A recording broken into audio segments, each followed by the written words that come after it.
Good morning everyone. আজকে হলো জন্মাষ্টমীর পরের দিন, নন্দোৎসব।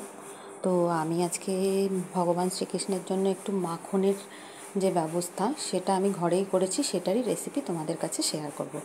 দেখে বলো কেমন লাগলো। কেমন প্রথমে একটু গাওয়া ঘি কাচের বাটিতে ঢেলে মাইক্রোওভেনের মধ্যে গরম করে নিলাম।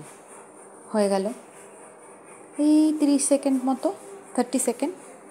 তারপর সেটাকে আস্তে করে সাবধানে বের করে আনলাম। বের করে ফ্রিজ থেকে এই দেখো বের করছি, খুব সাবধানে আস্তে করে সুইচ অফ করে। আমার আবার ছ্যাঁকা লাগার খুব ভয়। বার করে ওটাকে ভেতরে ঘিটার মধ্যে কয়েক টুকরো বরফ দিয়ে দিলাম। বরফ দিয়ে হ্যান্ড ব্লেন্ডার যেগুলো হয় না, ম্যানুয়াল, ওগুলো দিয়ে ভালো করে ব্লেন্ড করতেই থাকবো বেশ খানিকটা সময় ধরে, 10 মিনিট মতো করতে হবে মোট। তো আমি 5 মিনিট করলাম, তারপর আমার ছেলে 5 মিনিট করলো। দিয়ে আস্তে আস্তে আস্তে আস্তে মাখনের টেক্সচার চলে আসবে, দেখবে নিজেই বুঝতে পারবে।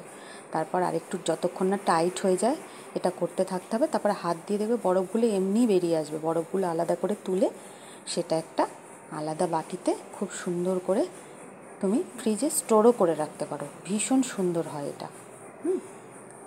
ঠিক আছে, আজকে এটাই দিলাম। তাহলে টাটা। আবার আরও রেসিপি নিয়ে আসতে থাকবো। তোরা কমেন্টে জানিও কেমন লাগলো।